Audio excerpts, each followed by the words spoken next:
Aha! Hello Year 5 and 6, it is I, Mr. A, back with story time and chapter 9 of Oversea Under Stone by Susan Cooper. Right, so we'll find out what happened to Barney when he was left home.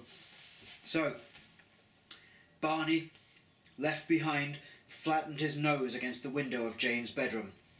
He saw Simon and Jane glance up and wave, but Great Uncle Merry was marching along without looking to left or right, a tall, thin figure vanishing into the dark. Barney smiled to himself. He knew that determined stride very well. He peered after them until he could see nothing in the darkness but the lights of the village dancing in the black rippled water among the ghostly boats. From the Withers' yacht there was no light at all. He turned away from the window, sighing a little at the frustration of being left out. To comfort himself, he took a firmer hold on the telescope case which Simon had solemnly handed over to him when they came up to say goodbye. At once he felt better. He was a knight entrusted with a sacred mission. He had been wounded in battle, but had to guard his secret just the same. He bent each leg gently in turn and winced at the burning tightness of the skin over his knees. The enemy were all around, hunting the secret which he held in his charge, but none of them would be able to get near. "Now then, back you come to bed," Mrs. Polk said behind him unexpectedly. Barney swung round. She was standing massive in the doorway, with the light from the landing streaming round her, watching him. Barney's fingers instinctively curled tighter round the cool metal case, and he came towards her, padding softly on his bare feet. Mrs. Polk backed out onto the landing to let him through the door. As he passed close to her, she reached out her hand curiously. "What's that you got there?" Barney jerked the case out of her reach and then quickly forced a laugh. Oh, he said as casually as he could. It's a telescope of the captain's I borrowed. It's jolly good. You can see all the ships going past in the bay. I thought I might be able to watch the others go down to the harbour with it, but it's not much good in the dark." Mrs. Polk seemed to lose interest. "Fancy that. I never seen the captain use any telescope. Still, there he all had some strange things in the house, more than I shall ever know about, I'll be bound." "Well, good night, Mrs. Polk," Barney said, making for his own room. "Good night, my dear," Mrs. Polk said. "Just give me a shout if you want anything. I reckon I'll be going to bed myself soon. My days of waiting up for fishermen are over." She disappeared downstairs and the landing light went out.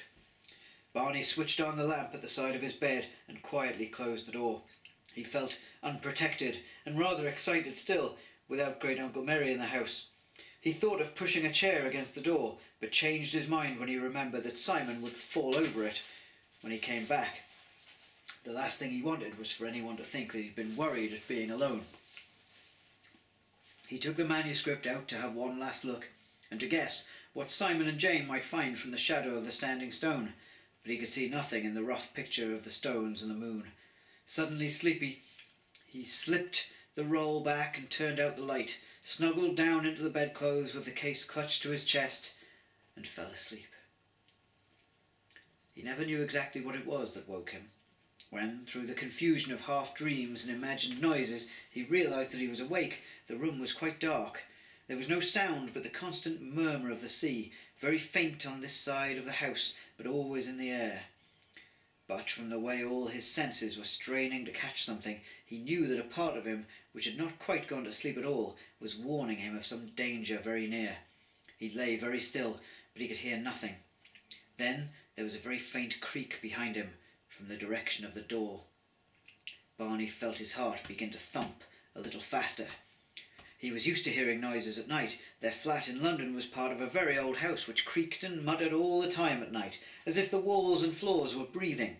Although he had never been awake here long enough to find out, he guessed that the grey house probably did the same. But this noise, somehow, was not as friendly as those. Barney did what he did at home whenever he woke up and heard a noise that sounded more like a burglar than an ordinary creak of the floor. He made the small, grumbling, yawning whimper that people give sometimes in their sleep, and turned over in bed as if he were settling himself down without waking up. As he turned, he half opened one eye for a quick look around the room. At home, when he did this, there was never anything to see at all, and he fell asleep again feeling rather foolish. But this time it was different. By a faint line of light he could see that the door was standing open, and near it the glow of a small torch was moving across the room. The light of the torch stopped quite still as he moved. Barney snuggled into his new position, lay still, and breathed deeply for several minutes with his eyes closed. Gradually he heard the small noises begin again. He lay listening, more perplexed than frightened now. Who was it? What were they doing? It can't be someone who wants to knock me on the head, he said to himself, or they'd have knocked me on the head before this. They don't want to wake me up, and they don't want to make a noise. They're looking for something. He groped under the bedclothes, careful not to show any movement or make a noise. The telescope case was still there, and he kept tight hold of it. Then he heard another sound. The person moving noiselessly about his room in the dark sniffed, very slightly. The noise was almost imperceptible, but Barney recognised it as a sniff he had heard before. He grinned to himself in relief, feeling his muscles relax. Very slowly he edged his hand out from under the bedclothes towards the bedside table and switched on the light. Mrs. Polk jumped, dropped her torch with a clatter, and clapped her hand to her heart. For some seconds Barney was completely dazzled by the sudden light flooding the room, but he blinked his eyes clear in time to see disappointment and surprise on her face. Quickly she pulled herself together and gave him a broad, reassuring smile. "There now, and I thought I hadn't waked you up. What a pity. I'm so sorry, my dear. Did he frighten ye?" Barney said bluntly. "Whatever are you doing, Mrs. Polk?" "Come up to see if he was all right and sleeping properly, and I thought while I was up here I'd pick up your dirty cup to wash it with the rest of the things downstairs. Had your Horlicks up here, remember? Bless the boy," she added fondly. "He's half asleep still." I never trusted Mrs. Polk. She's up to something, isn't she?" Barney stared at her.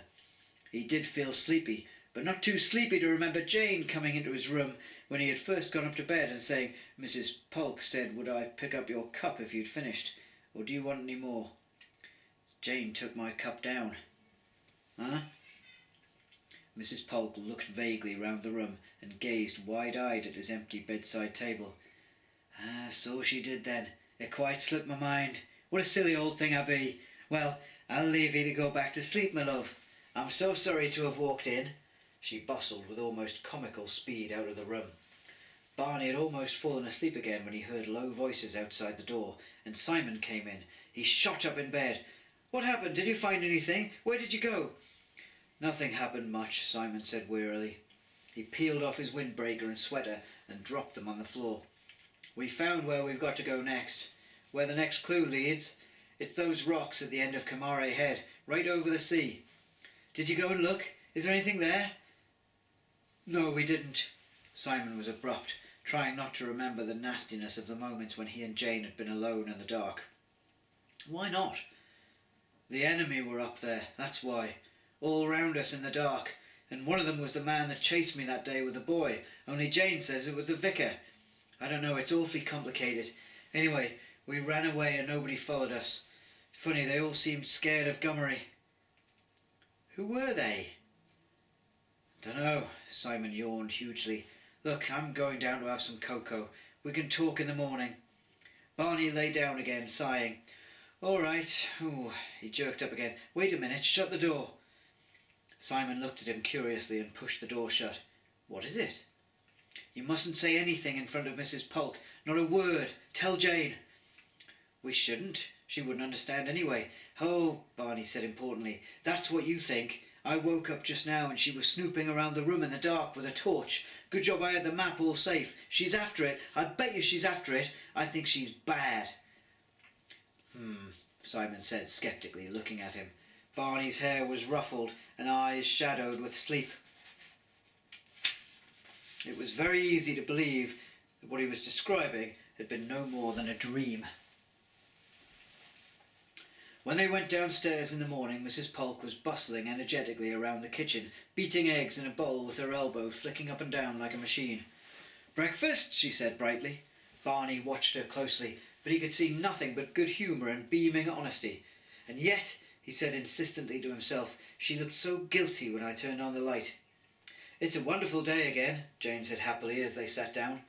The wind's still quite strong, but there isn't a cloud anywhere. It must have blown them all away." "Ah well, let's hope it doesn't blow the marquee away as well," Mrs. Polk said, putting an enormous jug of creamy yellow milk on the table. Yellow milk? Okay, never mind. What marquee?" "What?" Mrs. Polk opened her eyes. "Haven't you seen the posters? Why, 'tis Carnival Day today. People come in from all round, even from St. Austell. All sorts of things go on. There's a swimming gala in the harbour, then the band comes out, and there's dancing all the way up the street from the sea. They play the floral dance. You know the tune, surely?" She began to sing lustily. "I know it," Simon said, "but I thought they only danced it somewhere else." "Helston," said Jane. "The Helston furry dance." That sounds cool. So they do," Mrs. Polk said. "I reckon they copied it from us myself. Everyone knows Trewiswick's floral dance. It was danced in my grandfather's time. Everyone dressed up gay and fancy in costume, and there's a great crowd in the street all dancing and laughing. No one goes out fishing today. There's a great marquee in the field behind the village, and all kinds of stalls and games and wrestling. Then when the sun begins to go down, they crown the Carnival Queen, and they stay around the harbour long after it gets dark and dance in the moonlight. 'Tis a long time before anyone wants to go to sleep in Trewiswick Carnival Day." "What fun," Jane said. Said Simon. "Oh, you mustn't miss it," Mrs. Polk said earnestly. "I shall be there every minute. 'Tis like the old days all over again. But now here I am talking about you, and your scrambled eggs will be getting hard on your stove." She turned and sailed out of the room. "It does sound fun," Jane said reproachfully to Simon. "I dare say we've got other things to do. Of course, if you'd rather go to the carnival than find the Grail—" "Shh," Barney said nervously at the door. "Oh, don't worry about her. She's all right. Great Uncle Merry's a long time coming down, isn't he?" Alright, so we'll leave that there, and I'll carry on with chapter 9 tomorrow. Thanks very much for watching, and have a great day. Bye bye.